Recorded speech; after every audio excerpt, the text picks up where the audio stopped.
নমস্কার, আপনারা শুনছেন শ্রীময়ীর গল্প। চলছে ধারাবাহিক রহস্য উপন্যাস পঞ্চম পিতা।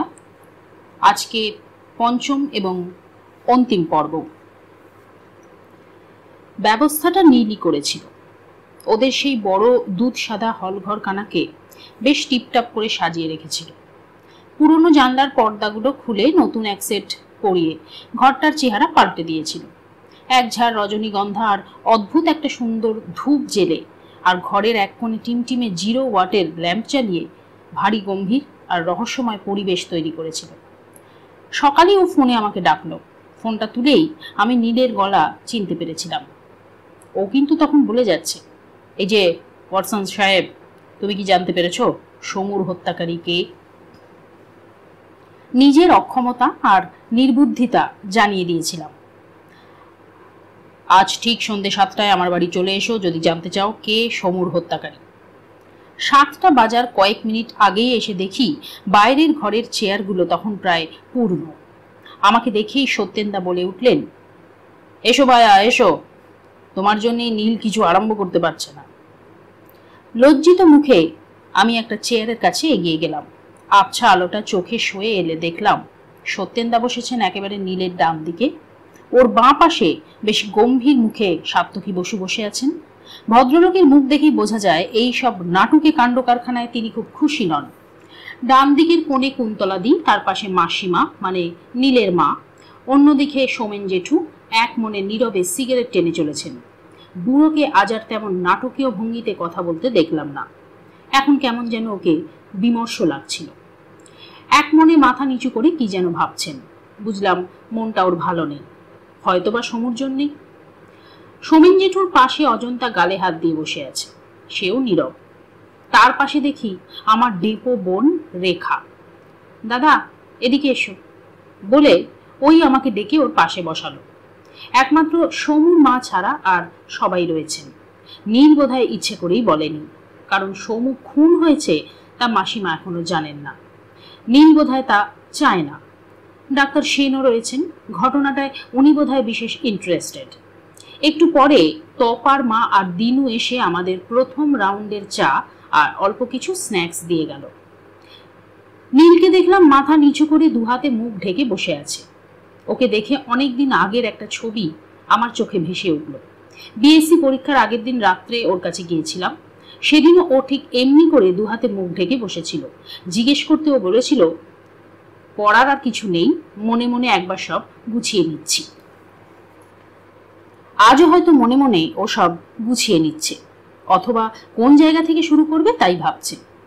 হঠাৎ সত্যেনদা বলে উঠলেন, আরে তোমরা সব হাত টাত লাগাও, সবাই এত গম্ভীর হলে চাটাও যে গম্ভীর হয়ে যাবে, আর শীতকালে গম্ভীর চা একদম ভালো লাগবে না। আমরা যখন ঘরে ভাজা খাস্তা ছোট নিমকিতে সবাই মিলে একটা মুচমুচে আওয়াজ তুলেছি, নীলের হঠাৎ গম্ভীর আওয়াজে সমস্ত ঘরটা গম গম করে উঠল। জীবনে এর আগে আমি কোনোদিনও ভাবিনি একটা খুনের তদন্তে আমাকে মাথা কামাতে হবে, তাও আমার এক প্রিয়তম বন্ধুর হত্যাকে কেন্দ্র করে। আপনারা এখানে সবাই জানেন সমুর সঙ্গে আমার সম্পর্কটা কি ছিল। আজ থেকে ঠিক 1 মাস 1 দিন আগে ওর সঙ্গে আমার আর অজয়ের শেষ দেখা। তখন আমরা বুঝিনি মাত্র 1 দিন পরেই ও আমাদের সবাইকে ছেড়ে চলে যাবে। রাদার বলা যায় ওকে আমাদের থেকে সরিয়ে নেওয়া হবে। ওর হঠাৎ মৃত্যুতে আমরা ওর নিকট পরিচিতরা সেই সময় এতটাই মুভড হয়ে পড়েছিলাম যে তখন আমাদের কারোরই চিন্তায় আসেনি যে এটা একটা হত্যাকাণ্ড। প্রত্যেকেই আমরা ভেবেছিলাম এটা অ্যাক্সিডেন্ট অথবা সুইসাইড। কিন্তু সর্বপ্রথম ডাক্তার সেনই পয়েন্টটা নজরে আনেন। উনিও আজ আমাদের এখানে এসেছেন ওর অনেক কাজ ফেলে রেখে এবং আমার বিশেষ অনুরোধে। সে যাই হোক, ডাক্তার সেনের মৃত্যু অভিজ্ঞতার ব্যাপারটা আমাকে স্ট্রাইক করেছিল, যার ফলে আমি নতুন দৃষ্টিভঙ্গি নিয়ে ঘটনাটাকে দেখতে চাইলাম।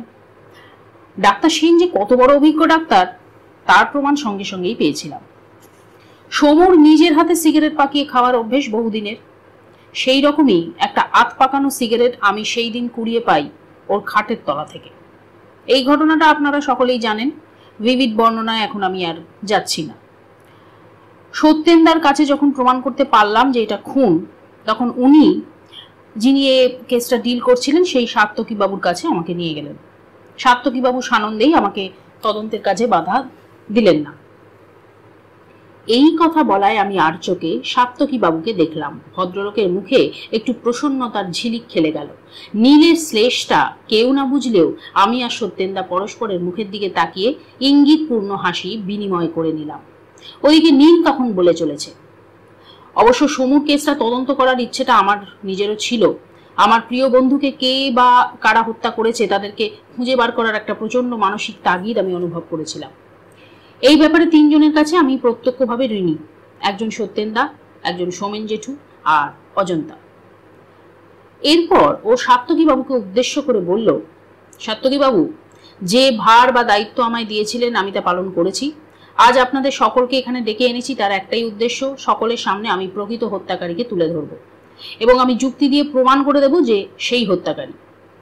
নীল একটু থামল, তারপর একটু ভেবে নিয়ে শুরু করলো, আমার কথার মধ্যে কেউ কোনো কথা বলে বিরক্ত করবেন না।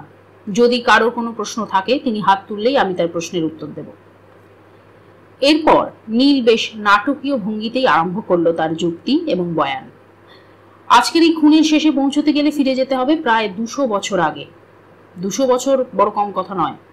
ইংরেজ তখন সবে এদেশের সিংহাসন দখল করেছে। বণিকের মানদণ্ড তার খোলস খুলে রাজদণ্ডের হিসেব নিকেশে ব্যস্ত। সিপাহী বিদ্রোহের আগুন নিভে গেছে। অশান্ত আর বিপ্লবী কালো চামড়াকে ধীরে ধীরে বশ করে আনছে লাল কুত্তার দল। যে কলকাতায় আজ বিজলি বাতি আর টেলিভিশন চলে, 200 বছর আগে সেখানে বাঘ ডাকত। ঘন জঙ্গলে ভর্তি কলকাতা তখন নিতান্তই একটা অজপাড়াগা। এই খুনের চরম সিদ্ধান্ত সেই তখন থেকেই। দীনতারণ রায় নামে এক ভদ্রলোক বাংলাদেশের গ্রামগঞ্জে ঘুরে যখন কিছুতেই তার ভাগ্যের চাকা ফেরাতে পারলেন না, সেদিন তিনি নিরুপায়ের মতো দেশত্যাগী হয়েছিলেন স্ত্রী কন্যাদের অনাহারে নিশ্চিত মৃত্যুর মুখে ফেলে দিয়ে। দীনতারণের ভাগ্যের চাকা ঘুরেছিল বাংলায় নয়, বিহারে। এক মহাজনের কাছে চড়া সুদে কিছু টাকা ধার নিয়ে তিনি মজফ্ফরপুরে গুড়ের ব্যবসা শুরু করেছিলেন। বাংলাদেশ তাল খেজুরের দেশ আর বিহারের নিজস্ব সম্পদ আখ। তখন বর্ডার টর্ডারের কোনো কড়াকড়ি তেমন ছিল না, হয়তোবা আদৌ ছিল না। বাংলাদেশ থেকে প্রথমে তাল আর খেজুরের গুড় নিয়ে ওখানে সাপ্লাই দিতেন। পরে তিনি নিজেই বিরাট গুড়ের আড়তদার হয়ে যান। সামান্য কটা টাকার ব্যবসা মাত্র কয়েক বছরের মধ্যেই লক্ষ লক্ষ টাকা তাকে ফিরিয়ে দিল। 200-250 বছর আগে লক্ষ টাকা সেদিনের সাধারণ মানুষ চিন্তাও করতে পারত না। তারপর ধনী দীনতারণ ফিরে এলেন নিজের দেশে, স্ত্রী আর কন্যাদের ফিরিয়ে নিয়ে যেতে। কিন্তু তাদের আর ফিরে পেলেন না। প্রসবকালে স্ত্রী আর ছোট মেয়ের মৃত্যুর খবর পেলেন লোকমুখে, বাকি মেয়েরা নির্দিষ্ট। এই খবরটা আমি পেয়েছিলাম সমুর ডায়েরি থেকে। অজন্তাই সমুর আলমারি খুঁজে ডায়েরিটা আমার হাতে এনে দিয়েছিল।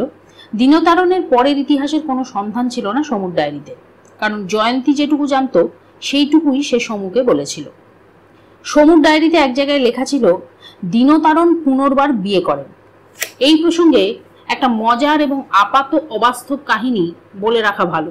মজার আর অবাস্তব বলছি এই কারণে যে আজকের 20 শতাব্দীতে এই কাহিনীটা গাঁজাখুরি বলেই মনে হবে। ঘটনাটা এই রকম। ক্লান্ত অবসন্ন এবং জীবন সংগ্রামে পরাজিত দীনতারণ যখন আত্মহত্যার কথা চিন্তা করছিলেন, ঠিক সেই সময় মাটি খুঁড়ে উঠে আসা এক সন্ন্যাসীর আগমন ঘটে দীনতারণের জীবনে।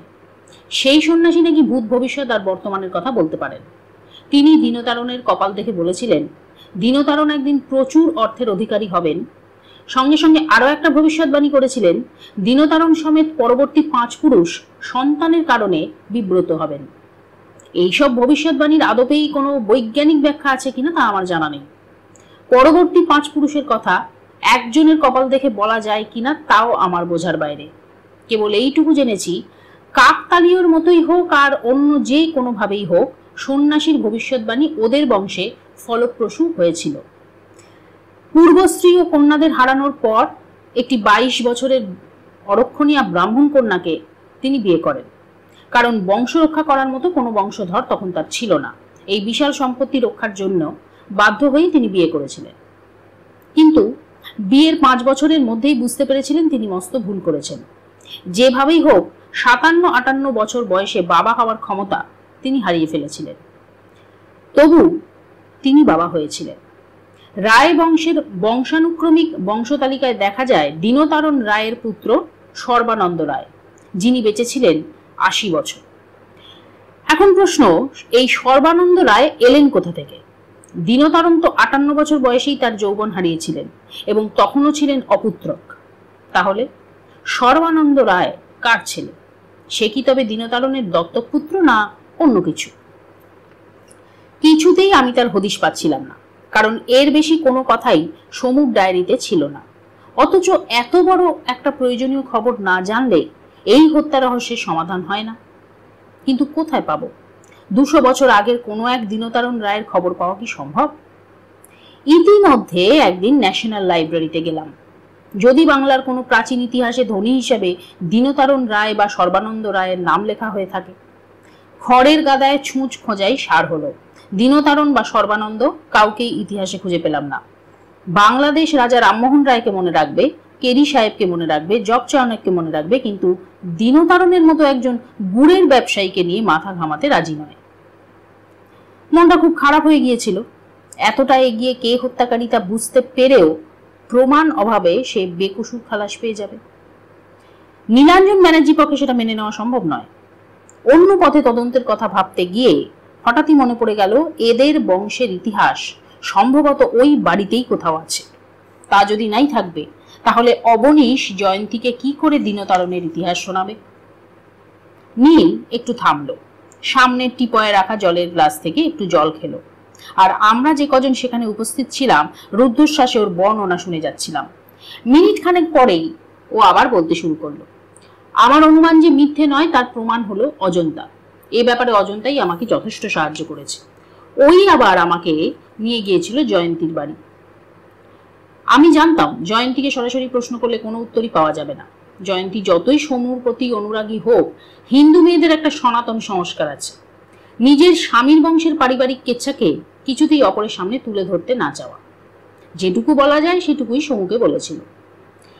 সেখানে একটা বিশ্বাসের প্রশ্ন ছিল, আশার একটা ভাবী সম্ভাবনা ছিল, কিন্তু কোথাকারকে নীল ব্যানার্জি তার কাছে মুখ খোলার মেয়ে জয়ন্তী নয়। বাধ্য হয়ে আমাকে অন্যভাবে এগোতে হলো। সাধারণত বংশের প্রাচীন ইতিহাসে বা কুলতালিকা, সোজা ইংরেজিতে যাকে বলে ডায়েরি মেনটেন করা, এসব কারা করে? যাদের মধ্যে শিক্ষা বা কালচারের কিছু ধারা থাকে। তাই আমি ওই রাস্তায় এগোলাম। কথায় কথায় হঠাৎ জয়ন্তীকে জিজ্ঞেস করেছিলাম, আচ্ছা, আপনাদের এই রায় বংশ তো অনেক পুরনো। আপনাদের বাড়ির সাজসজ্জা বা ঘরদোরের পরিবেশ দেখলে মনে হয় আপনাদের মধ্যে যথেষ্ট কালচারের ছোঁয়া রয়েছে।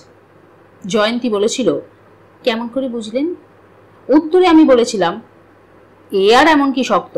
ওই যে ঝাড়টা রয়েছে, বা এই যে কার্পেটটা পাতা রয়েছে, বা ওই যে সব বিরাট অয়েল পেন্টিং টাঙানো রয়েছে, এ কি বলতে চান নিছক ঘর সাজানোর জন্য? এর মধ্যে কি পরিবারের চারিত্রিক বৈশিষ্ট্য ধরা পড়ে না? জয়ন্তী স্বীকার করেছিল, দীনতারণ রায় থেকে শুরু করে আজ পর্যন্ত এ বাড়ির সকলেই শিক্ষা দীক্ষায় বেশ সম্পন্ন। দীনতারণ রায় গুড়ের ব্যবসা করলেও তদানীন্তন কালে তিনি ছিলেন বেশ সুরুচিপূর্ণ লোক। তার শখ ছিল দেশ বিদেশ থেকে নানান দামি দামি জিনিস কিনে এনে ঘর সাজানো, নানান দুষ্প্রাপ্য কিউরিও, দুষ্প্রাপ্য মডেলের সব স্ট্যাচু, পেন্টিংস এইসব জোগাড় করা। বুনো মোষের বিশাল শিং থেকে আরম্ভ করে সপ্তদশ শতাব্দীতে আফ্রিকার জঙ্গলে নিহত কোনো নিগ্র যুবকের বর্ষা, এ সবই তার শখের বিষয়বস্তু। দেশ বিদেশের হরেক রকম সুন্দর প্রজাপতি যেমন আছে, ঠিক তার পাশেই আছে এক আলমারি ভর্তি নানান ধরনের মারাত্মক বিষের নমুনা। উৎসাহিত হয়ে আমি জিজ্ঞেস করেছিলাম, সেসব জিনিস কি এখনো আছে? উত্তরে জয়ন্তী বলেছিল, রায় বাড়িতে একটা বিরাট লাইব্রেরি আছে। শুধু লাইব্রেরি নয়, সেটা একটা ছোটখাটো মিউজিয়ামও বলা যায়। এ বংশের পূর্বপুরুষের ব্যক্তিগত সংগ্রহ দিয়ে সাজানো জাদুঘর। এই সুযোগ ছাড়তে পারলাম না। আমাকে ভেতর থেকে কে যেন বলে উঠল, ওইখানে আছে এ বাড়ির গুপ্ত খবর। যে মানুষ এত শৌখিন, এত দুষ্প্রাপ্য সংগ্রহের দিকে যার ঝোঁক, সে নিশ্চয়ই চাইবে ভবিষ্যতের জাদুঘরে নিজেকে ইতিহাস হিসেবে রেখে যেতে। এবং তাই গিয়েছিলেন। অন্য উদ্দেশ্য নিয়ে গেলেও একথা অবশ্যই আমি স্বীকার করব, দীনতারণ থেকে অবনীশ সংগ্রহে কেউ কম যান না। জাদুঘর না বলে তাকে একটা রত্নশালা বলা যায়। কত হরেক রকমের সংগ্রহ যে সেখানে আছে, চোখে না দেখলে বিশ্বাস করা যায় না। কারো শখ ছিল অস্ত্রশস্ত্রে, কারো শখ ছিল পুঁথিতে, কারো বা কিউরিওতে, কারোর বা প্রাচীন মুদ্রাতে। সত্যি কথা বলতে কি, ওদের বংশের প্রাচীন ইতিহাস জানতে গিয়ে যে 7 দিন আমি ওদের জাদুঘরে কাটিয়েছিলাম, তাতে কেবল তাদের প্রাচীন ইতিহাস সংগ্রহ করে সমুর হত্যাকারীকে চিনেছি তা নয়, কত যে না দেখা জিনিস দেখেছি তার শেষ নেই। চোখ জুড়িয়ে যায়, মন ভরে যায়, শ্রদ্ধা আসে এদের বংশের ওপর। কিন্তু একদিকে যেমন তাদের রক্তে ছিল সুন্দরের প্রতি শ্রদ্ধা, অন্যদিকে ওই বংশের রক্তে ছিল এক বিভৎস খুনের নেশা। ভবিতব্য খণ্ডনের জন্য এরা মানুষ খুন করতেও পিছপা ছিলেন না। যদিও নীলের রহস্যময় গম্ভীর গলায় রায়বংশের ইতিহাস শুনতে ভালোই লাগছিল, কিন্তু মনে মনে উসখুস করছিলাম কতক্ষণে সে খুনির নাম বলবে। নীল সেটা বুঝতে পারল, তাই বলল, হ্যাঁ, অনেক আজে বাজে কথায় সময় চলে যাচ্ছে, এবার আসি আসল কথায়। আমার জাদুঘরের প্রতি অদম্য উৎসাহে জয়ন্তী আমাকে নেমন্তন্ন করেছিল, বলেছিল যতদিন খুশি, যতদিন ইচ্ছে আমি ওদের লাইব্রেরিতে গিয়ে সময় কাটাতে পারি, তার জন্যে ও বা ওর বাড়িতে কেউ কিছু মনে করবে না। অবশ্য জয়ন্তীকে আমি আগেই জানিয়ে রেখেছিলাম আমার সত্যিকারের পরিচয় ও যেন কাউকে না দেয়। জয়ন্তী কথা রেখেছিল। প্রথম 2-1 দিন জয়ন্তী আমার সঙ্গে থাকতো, তারপর থেকে ও 2-1 বার এসে দেখা দিয়ে চলে যেত। তাতে আমার অনুসন্ধানের অনেক সুবিধে হতো। খুঁজতে খুঁজতে হঠাৎ একদিন একটা অদ্ভুত জিনিস চোখে পড়ল। আপনারা সকলেই জানেন, বাংলায় একটা প্রবাদ আছে, তালপাতার সেপাই, মস্ত মাথা, ইয়া পাগড়ি, পাতলা রোগা চেহারা, পায়ের থেকে অনেক বড় জুতো, আর হাতে ধরা থাকে লোকটার থেকে অনেক বড় একটা তলোয়ার। ঠিক ওই রকম সাজানো একটা পুতুল, শিল্প নৈপুণ্যে অসাধারণ। জিনিসটা সম্পূর্ণ মাটির তৈরি, কিন্তু তলোয়ারটা বেশ চকচকে, প্রায় 6 ইঞ্চি লম্বা পুতুলটা। বেশ পুরনো আর বিবর্ণ, কিন্তু রঙের বৈশিষ্ট্য অপূর্ব। অতদিনের পুরনো মূর্তি হলেও মাটির ওপর মানুষের গায়ের রং এমন সুন্দর করে ফোটানো, চোখ মুখ এত সূক্ষ্ম আর নিখুঁত যে শিল্পীর হাতের কাজের তারিফ না করে পারা যায় না। মনে হয় একটা জলজ্যান্ত মানুষ, ছুলেই বুঝি নড়ে উঠবে। পুতুলটার থেকেও আমাকে আরো বেশি আকৃষ্ট করলো তলোয়ারটা। ওটা বোধহয় স্টিলের তৈরি অথবা অন্য কোনো ধাতুতে। চকচকে ভাবটা এখনো যায়নি, কিংবা মাঝে মাঝে পালিশ টালিশ করা হয় কিনা কে জানে, হয়তো হয়, নইলে চকচকে ভাবটা এখনো থাকবে কি করে।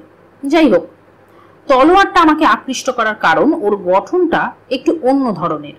সাধারণ তলোয়ারের গোড়াটা মোটা হয়ে আগাটা সরু হয়ে যায়, এটা তার উল্টো, সরু থেকে মোটা হয়ে গেছে। একটু ঝুঁকে দেখতে গিয়ে দেখলাম খুব খুদে খুদে অক্ষরে একছত্র কি লেখা আছে, কিন্তু এত ছোট আর সূক্ষ্ম সেই লেখা যা খালি চোখে পড়াই যায় না। ভিক্টোরিয়া মেমোরিয়ালে একটা কোরআন আছে, আপনারা অনেকেই দেখে থাকবেন। বইটা লম্বায় প্রায় 1.5 ইঞ্চি, চওড়ায় ইঞ্চি খানেক হবে। তাতে বেশ সুন্দর করে উর্দু ভাষায় ধর্মগ্রন্থের ছত্রগুলো লেখা আছে। ভাবা যায় না মানুষ কেমন করে অত ছোট একটা জায়গায় সাধারণ কালি দিয়ে ঝরঝরে অক্ষরে লিখতে পারে। তলোয়ারটা দেখে আমার মনে হলো যে মানুষ ইচ্ছে করলেই আরো সূক্ষ্ম খোদাইয়ের কাজে দক্ষতার প্রমাণ দিতে পারে। পরের দিন একটা হেভি ম্যাগনিফাইং গ্লাস নিয়ে গেলাম। ফুটে উঠল স্পষ্ট বাংলায় লেখা 1 লাইনের হেঁয়ালি, দিনতারণ দেখো 64 খ। প্রথমে তো মাথা মুন্ডু কিছুই বুঝতে পারলাম না। একটা পুতুল, পুতুলের হাতে একটা তলোয়ার, সেই তলোয়ারের গায়ে কিছু লেখা থাকলে বড় জোর লেখা থাকবে সেটা কোন কোম্পানির তৈরি, কিন্তু সেসব কিছুই নেই। বদলে একছত্র হেঁয়ালি, হেঁয়ালি শুরু দিনতারণ দিয়ে। সুতরাং বুঝতে অসুবিধা হলো না এর মধ্যে দিনতারণ সংক্রান্ত কোনো কিছু গুপ্ত ব্যাপার স্যাপার আছে। তার উপর বাক্যটার মধ্যে কোনো কিছু খোঁজার ইঙ্গিত দেওয়া হচ্ছে, না হলে দেখার প্রশ্ন আসতো না। ভাবতে লাগলাম কি হতে পারে, এ দিয়ে কি বোঝা যেতে পারে। দিনতারণ দেখো 64 খ, এর মধ্যে নিশ্চয়ই কোনো ইঙ্গিত আছে, নিশ্চয়ই এর মধ্যে কোনো অর্থ লুকিয়ে আছে, কিন্তু কি? সারা রাত ভেবে পরদিন সকালে ধাঁধার সূত্র খুঁজে পেলাম। লাইব্রেরির প্রত্যেকটা র্যাকের গায়ে ক্রমিক নাম্বার দেওয়া আছে। 1-2 খুঁজতে খুঁজতে পেলাম 64 নাম্বারের র্যাক। বিরাট বড় হলঘরের একটা ঘুপচি কোণে 64 নম্বরের র্যাকটা প্রায় দৃষ্টির আড়ালেই ছিল। বুঝলাম ইচ্ছে করেই ওটাকে একটু সরিয়ে রাখা হয়েছে। 64 নম্বরের র্যাকে দেখলাম 10টা তাক, প্রত্যেকটা তাকের গায়ে ক, খ, গ, ঘ ইত্যাদি বর্ণ দিয়ে চিহ্ন দেওয়া রয়েছে। বুঝতে অসুবিধে হলো না 64 খ বলতে কি বোঝানো হয়েছে। এরপরই হলো মুশকিল। 64 খ তাকে বই রয়েছে 70 খানা, অবশ্য ওই ৬৪ নাম্বার র্যাকের প্রত্যেকটা বই লাল রঙের মলাট দিয়ে বাঁধানো। খ তাকের একটা বই টেনে নিলাম। সেটা খুব সম্ভবত কোনো পৌরাণিক পুঁথির দেবনাগরী তর্জমা। বোধহয় বলছি এই কারণে যে দেবনাগরী ভাষা আমার জানা নেই। সেই মুহূর্তে কিছুতেই ভেবে পাচ্ছিলাম না কি করা যায়। হঠাৎ মনে হলো খ তাকের ৬৪ নাম্বার বইটা দেখলে কেমন হয়। ব্যাস, পেয়ে গেলাম গুপ্তধনের হদিশ। সেটা কোনো বই নয়, অথচ বইয়ের মতো করে বাঁধানো একটা খাতা, দিনতারণের হাতে লেখা খাতা। বিশ্বাস করুন, জীবনে কোনোদিন এর আগে কারো জিনিস আমি চুরি করিনি, কিন্তু সেদিন করেছিলাম এক রাতের জন্য। আবার ফেরত দিয়ে এসেছি পরের দিন। যা জেনেছি সে বিরাট ইতিহাস। সংক্ষেপে তা দাঁড়ায়, পুত্রের জন্য হতাশ দিনতারণ যখন দত্তক নেবার কথা চিন্তা করছিলেন, সেই সময় হঠাৎ আবিষ্কার করলেন তার স্ত্রী অন্তঃসত্ত্বা। অবাক বিস্ময়ে তিনি ভাবতে লাগলেন, এ কেমন করে সম্ভব। তখনই একদিন আবিষ্কার করলেন তার যুবতী স্ত্রী ভীম পাড়ার এক অনাত্মীয় যুবকের সঙ্গে দৈহিক মিলনে রত। এই অভিসার এবং মিলন একদিনের নয়। খোঁজ নিয়ে জানলেন তার স্ত্রীর সঙ্গে ওই যুবকের পরিচয় বহুদিন আগে থেকেই। দুজনের মধ্যে গভীর ভালোবাসার সম্পর্ক। মোটামুটি বিয়ের কথাও ছিল পাকা, কিন্তু দিনতারণের অর্থের বহর দেখে মেয়েটির বাবা দিনতারণের হাতেই তাকে সঁপে দেন। দিনতারণ ছিলেন অত্যন্ত চতুর এবং ক্রূর প্রকৃতির। স্ত্রীকে সঙ্গে সঙ্গে শাস্তি দিতে পারতেন, কিন্তু তাহলে যে তাঁত যায়, তাঁতিও থাকে না। স্ত্রীকে ঘুণাক্ষরেও জানতে দিলেন না কোনো কিছু, কারণ এমনিতেই তিনি দত্তক নেওয়ার কথা ভাবছিলেন। দত্তক নিলেও সে হবে অন্য রক্তের। যদি পুত্র সন্তান হয় তাহলেও দিনতারণের কোনো ক্ষতিবৃদ্ধি হচ্ছে না। প্রসবকালের জন্য অপেক্ষা করে রইলেন। অবশেষে জন্ম হলো সর্বানন্দের। দিনতারণ তার নিজের হাতের লেখায় স্বীকার করে গেছেন, নিজের হাতে আমি সর্বানন্দের আসল বাবা আর মাকে খুন করে আমার বাগানের পশ্চিম কোণে পুঁতে রেখেছি, কারণ ওদের বাঁচতে দেওয়া যায় না। যদি কোনোদিন সর্বানন্দের নিজের সন্তান হয় তাহলে সে কোনোদিনও জানবে না কি তার আসল বাবা, আর যদি তার না হয় তাহলেই তাকে জানাতে হবে সবকিছু। দিনতারণের জীবদ্দশায় সর্বানন্দ বাবা হতে পারেননি। মৃত্যুকালে ওই ডায়েরিটা সর্বানন্দের হাতে তুলে দিয়ে বলে গিয়েছিলেন সমস্ত কথা, আর বলে গিয়েছিলেন দিনতারণ যতদূর লিখেছেন নিজের জীবনের ইতিহাস, সর্বানন্দ যেন তারপর থেকে তার জীবনের সব কথা লিখে সর্বানন্দের ছেলের হাতে জমা দিয়ে যান। সর্বানন্দ থেকে বিপ্রদাস সবাই তাদের নিজের নিজের কথা লিপিবদ্ধ করে গেছেন। বাকি একজন, সে অবনীশ। ফস করে সত্যেন্দা হাত তুলে বসলেন। নীল বলল, বলুন কি জানতে চান। সত্যেন্দা বললেন, তবে কি? হ্যাঁ সত্যেন্দা, সর্বানন্দ ৮০ বছর বেঁচে ছিলেন, কিন্তু তার নিজের ঔরসে কোনো সন্তান হয়নি। সর্বানন্দের ছেলে রামানন্দ ক্ষেত্রজ সন্তান। সর্বানন্দ সেই কথা লিখেছেন। রামানন্দ। বিপ্রদাসও রামানন্দের ক্ষেত্রজ সন্তান। এবার আমি হাত তুললাম। নীল হেসে বলল, আমার কথা প্রায় শেষ হয়ে এসেছে, তোমাদের আর হাত তুলতে হবে না। যার যা জিজ্ঞাসা একে একে আমায় প্রশ্ন করো। বেশ, আমি বললাম, তাহলে বলো, অবনীশ কি? হ্যাঁ, অবনীশ বিপ্রদাসের ঔরসজাত সন্তান নয়। অবনীশ হচ্ছে ওদের স্টেটের সুদর্শন ম্যানেজারের ছেলে। আজও খুঁজলে ম্যানেজারের গোটা কঙ্কালটা পেতে পারিস ওই বাগানের কোনো একটা বট গাছের তলায়। বট গাছের তলায় কেন? প্রশ্ন করল রেখা। ওই বংশের পুত্রের কারণে যতজন অদৃশ্য আততায়ীর হাতে নিহত হয়েছে, প্রত্যেককেই বংশের প্রধান পুরুষেরা তাদের বাগানে পুঁতে রেখে সেইখানেই একটি করে বট গাছের চারা রোপণ করেছিলেন। বটের চারা কেন? প্রশ্নটা আমার। বট গাছ বোধহয় বহুদিন ধরে বাঁচে, স্মৃতিটা চোখের সামনে দেখতে পেয়ে মনে মনে পুলকিত হন বোধহয় ওই বাড়ির পুরুষেরা। এটাও তাদের একটা সংগ্রহের নমুনা। ওদের বাগানে গেলেই দেখতে পাবি মোট 4টে বট গাছ রয়েছে। মানে? ফের আমি বললাম, 4 জন পুরুষ প্রাণ দিয়েছে 4টি সন্তানের জন্য। 4 জন নয়, 5 জন। ওদের ষষ্ঠ পুরুষের বাবা সমুদ্রগুপ্ত। ঘরের সবাই একসঙ্গে যেন আঁতকে উঠল। আমি বললাম, কি বলছিস তুই? সমুর মতো ছেলে? হ্যাঁ, সমুর মতো ছেলে।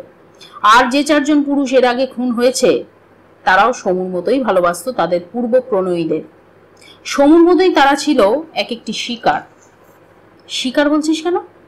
সমুকে ফাঁদে ফেলা হয়েছিল তাই? ফাঁদে ফেলা হয়েছিল? তার মানে জয়ন্তী খুনি? খুন যে করে সে নিশ্চয়ই খুনি। আপনি কি বলেন সাত্তকী বাবু? সাত্তকী বসু এতক্ষণ কেবল শুনেই যাচ্ছিলেন, একটাও প্রশ্ন করেননি। নীলের কথায় যেন ওর ধ্যান ভাঙে। তবু প্রায় আপন মনেই মাথা নাড়তে নাড়তে বলেন, তা তো বটেই, তা তো বটে, খুন যে করে সে তো খুনি। আমার মাথায় কিছুই আসছে না, আমার কয়েকটা প্রশ্নের জবাব দিবি নীল? বল। জয়ন্তীর কি স্বার্থ যে সমুকে খুন করতে গেল? আমি একবারও বলিনি জয়ন্তী খুন করেছে।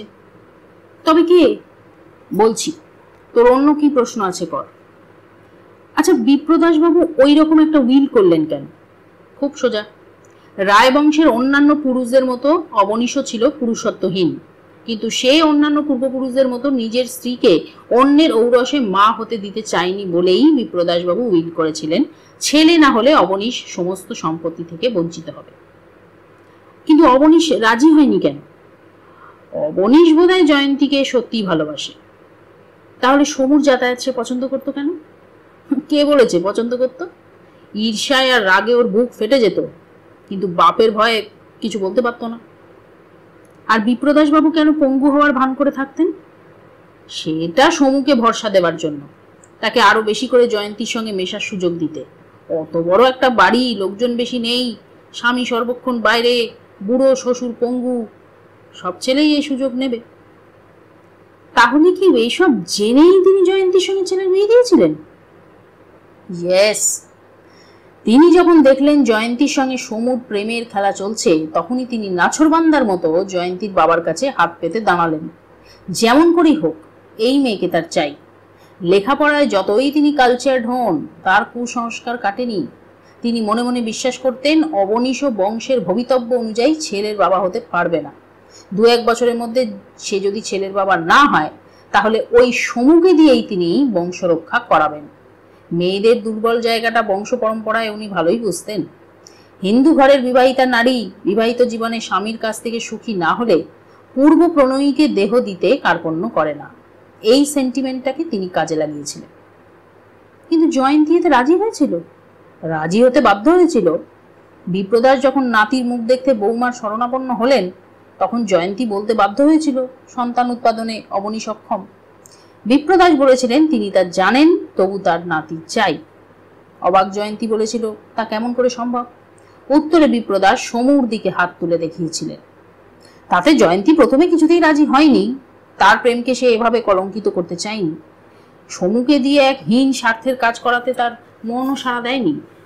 বরং সে সমুকে নিয়ে হিন্দু নারীর সব ধর্মীয় সংস্কার বিসর্জন দিয়ে চলে যাবে, সেখানে সে সমুর ছেলের মা হয়ে মাথা উঁচু করে দাঁড়াতে দ্বিধাগ্রস্ত হবে না। তবু সে কিছুতেই সমুকে দিয়ে এত জঘন্য কাজ করাতে দিতে রাজি ছিল না। তাছাড়া সমুর ছেলে অবনীশের পরিচয় নিয়ে পৃথিবীতে বেঁচে থাকবে, এটাও সে চায়। তাহলে সে কেন অন্তঃসত্ত্বা হলো? বাধ্য হয়ে। না হলে জয়ন্তীকে বলা হয়েছিল সমুকে খুন করা হবে। সাত্তকী বসু এই সময় একটা প্রশ্ন করলেন, আর ইউ ডেফিনিট যে জয়ন্তী মা হতে চলেছে? এতক্ষণ চুপ করেছিলেন সোমেন জেঠু। এবার বললেন, হ্যাঁ ইন্সপেক্টর, জয়ন্তী কনসিভ না করলে যে সমুকে খুন করা হতো না, এটা অনুমান আর বৈজ্ঞানিক সত্য হচ্ছে ওদের হাউস ফিজিশিয়ান আমার বাল্য বন্ধু সেই স্বীকার করেছে জয়ন্তী ইজ ক্যারিং। উত্তেজিত হয়ে আমি চিৎকার করে বলে ফেললাম, তাহলে বিপ্রদাসকে এখন অ্যারেস্ট করছিস না কেন? কি করে করব? বিপ্রদাস তো সময়ই পেলেন না সমুকে খুন করার, তার আগেই অবনীশ কাজটা করে ফেললেন। অবশ্য বিপ্রদাস ভেবেছিলেন কেমন করে সমুকে রাতের অন্ধকারে বাগানে পুঁতে রাখবেন। বটগাছের আর একটা চারার অর্ডারও দেওয়া হয়ে গিয়েছিল। নিউ মার্কেটের সেন ফ্লাওয়ার হাউসে বিপ্রদাসের লিখিত অর্ডারটা এখনো ফাইল করা আছে। বনেদি ভুলের এটাও একটা নমুনা বলতে পারিস। বটগাছ যত্রতত্র পাওয়া যায়, বটের চারা পাওয়া অত্যন্ত সহজ। তবু রায় ফ্যামিলি বলে কথা, বাড়ি বসে ফরমাস করে যারা নুন কিনে আনে তারা স্টাইল করে নিউ মার্কেটে বটের চারার অর্ডার দেবে, সেটা আর এমন কি আশ্চর্যের? আর এরকম ছোটখাটো ভুল না থাকলে খুনিরা ধরা পড়বে কেমন করে? হঠাৎ রেখা জিজ্ঞেস করলো, কিন্তু অবনীশ খুন করলো কিভাবে নীলদা? অনেক আগে এটা আমি ব্যাখ্যা করে দিয়েছিলাম, অজুর কাছ থেকে শুনে নিস। আর গত শনিবার ওরা তিনজনে একসঙ্গে অনেকক্ষণ ছিল, সেই ফাঁকে কোনো এক সময় অবনীশ সমুর টোবাকো পেপারের ওয়ালেটটা চেঞ্জ করে বিষ মেশানো ওয়ালেটটা সেই জায়গায় রেখে দিয়েছিল। কাজটা খুব একটা শক্ত নয়। সাত্তকীবাবু, আমার কাজ আমি করেছি। খুনিকে এটা আমি আপনাদের চিনিয়ে দিয়েছি।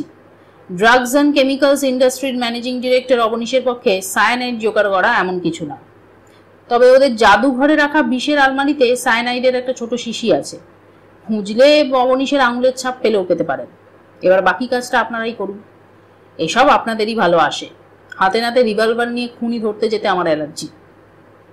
হ্যাঁ, তবে আর একটা কথা, খুব বেশি দেরি করবেন না। বাচ্চা হওয়ার পরই কিন্তু জয়ন্তীর মৃত্যু হবে। এটা সন্ন্যাসীর নয়, আমার ভবিষ্যৎবাণী।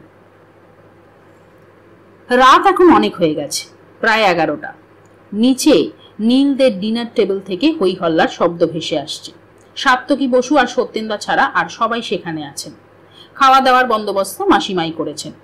পেটুক সত্যেন্দা অবশ্য আজ আসরে নেই, কারণ বেশি দেরি করার সময় বোধহয় ওদের হাতে নেই। আমার খুব একটা খাওয়ার ইচ্ছে ছিল না, অল্প কিছু মুখে দিয়েই চলে এসেছি ওপরে। সিগারেট টানতে টানতে ভাবছিলাম, অবনীশ কি জন্য খুন করলো? বংশের নিয়ম বজায় রাখতে, না ভালোবাসার ঈর্ষায়? ইতিমধ্যে নীল কখন এসে পাশে বসেছিল বুঝতে পারিনি। দেশলাই জ্বালার শব্দে মুখ ফিরিয়ে দেখি ও আমার দিকে চেয়ে মিটিমিটি হাসছে। হাসতে হাসতেই বলল, তুই কি ভাবছিস বলবো? বল। তার আগে বলি, তুই কি হলফ করে বলতে পারিস অজু, যুধিষ্ঠির প্রমুখ পঞ্চ পাণ্ডবের বাবা পাণ্ডু, তার মনে কোনো খেদ আর ঈর্ষা ছিল না? পিতার যৌবন অক্ষমতা জনিত কারণে জগতে যার পরিচয় ক্ষেত্রজ সন্তান হিসেবে, আর অভিশাপের ভয়ে ভীত যে পুরুষ নিজের দুটি স্ত্রীকে অন্য পুরুষের অঙ্কশায়িনী হতে দেখে সন্তানের কারণে, তুই কি বলতে চাইবি ধর্মীয় অনুশাসন মেনে নিয়েও তার মনে কোনো খেদ আর যৌবনের ঈর্ষা ছিল না? ছিল।